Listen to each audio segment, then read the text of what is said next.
ma ei tea, Lauri, kas tahad rääkida või kuidas see olukord on? Või helitehnika siin? Ma arvan, et kõigepealt ongi õigus teha üks väikele sissejuhatuseks üks laul ja siis rahvas nagu toimub sellest, et mul on hea meel, et inimesed tulid õnneks kohale ja tervitab kõiki kallid inimesi. Tunnen kaugel kodumaast, kuidas süda kurvastab, tahaks näha Äsja on esitletud Tartu Kaubamajas Üllar Jörbergi elulugu, mille on kokku kirjutanud Evelin Kivimaa. Evelin, sina oled inimene, kelle käest on mul väga hea meil küsida, et kuidas valmib üldse üks biograafia ehk elulugu? Need on Eestimaa peal päris palju avaldatud, aga mul ei ole vist ilmselt mitte kunagi varem olnud mahti küsida ühegi eluloo autori käest, et kuidas see raske töö käib? Just ongi õige aeg eluloo raamatut kirjutada, on ikkagi siis, kui inimene on veel täies tegutsemisjõus, kui ta veel mäletab kõiki neid detaile ja eriti Üllari puhul on veel fenomenaalne see, et tema ju praegu oma 71 aasta vanuses ka veel käib ja esineb igal pool, et täpselt võib selle raamatu läbi lugeda ja siis võib minna järgmisel päeval kuskile tema kontserdile, mida ta käib üle Eestimaa tegemas.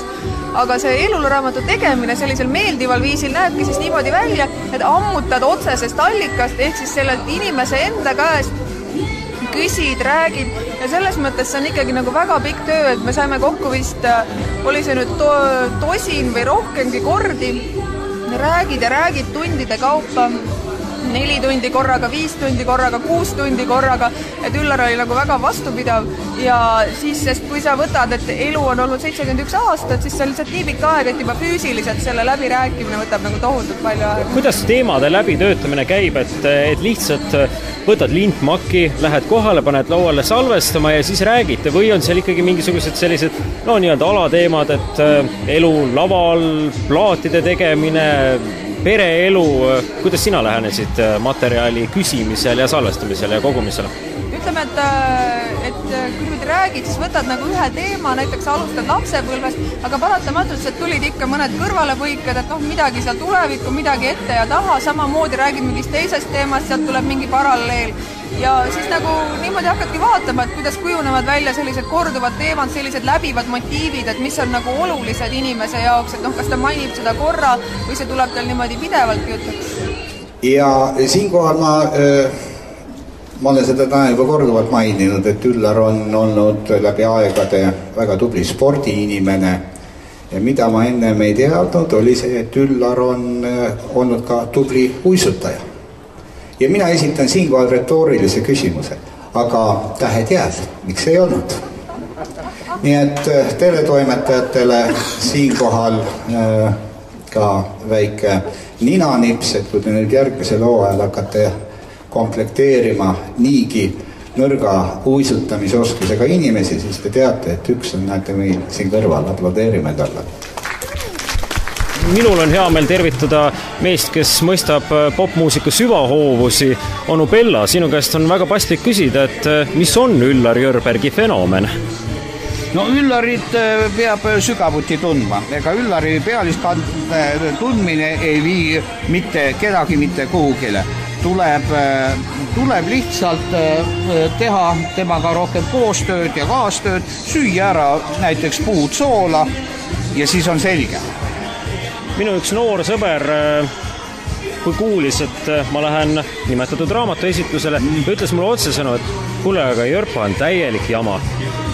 See sõber on loll. Et see oleks enam-vähem niimoodi, nagu me ütleksime, ma täna tõin just konkreetselt siin konferentseerimise puhul näiteks Tom Jones.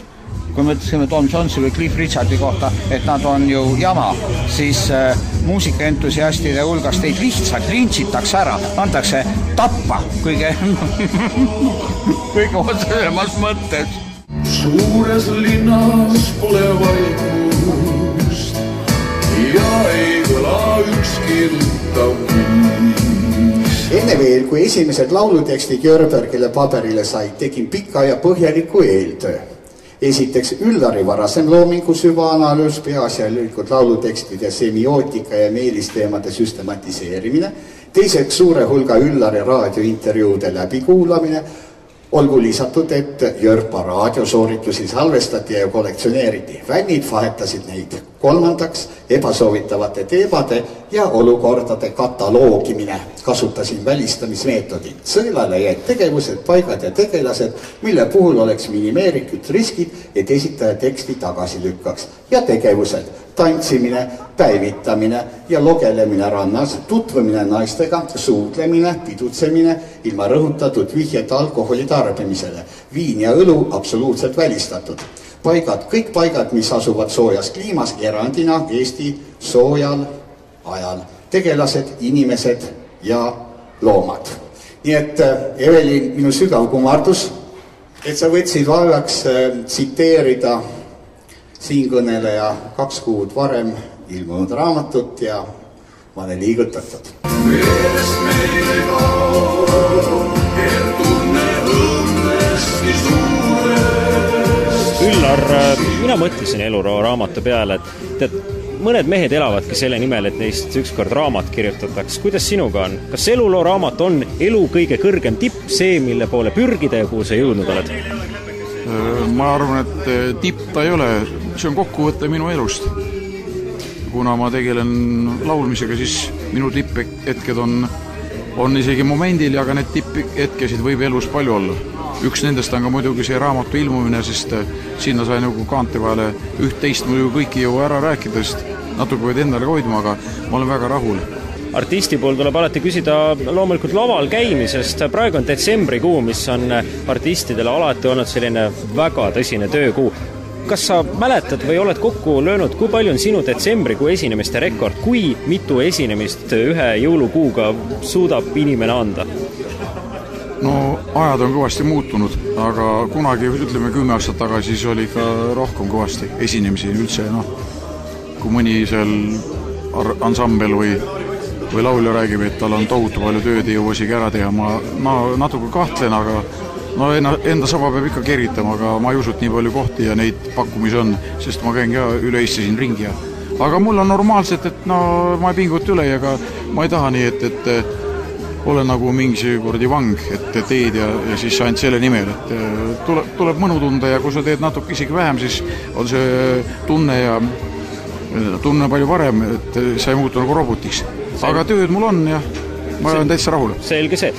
Viimaks, Üllar, mida sa arvad moodsa aja muusikast? Tänase õhtu jooksul on räägitud Tom Jonesist, on räägitud teistest korüfeedest, kadunud kümnenditest. Mida sa tänapäeva Eesti muusikast arvad?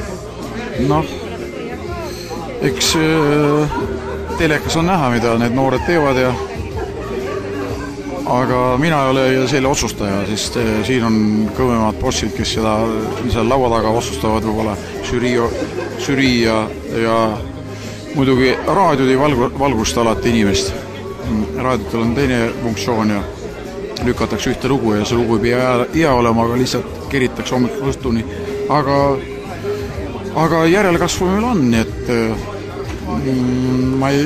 aga muidugi üks, kas nüüd miinus, aga et kõik võivad ikka inglise keeles laulda. Et ma arvan, et Eestis on nii palju häid laule. Laulikud seisavad kas või lihtsad laulud.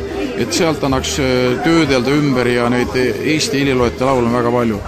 Ja mida üldse absoluutselt, ma võtan konkreetse näite, mul oli aastal 1971 oli 69. aastal, kui avati Kaunas, siis see oli meil orkestrijuht Harri Tarvo.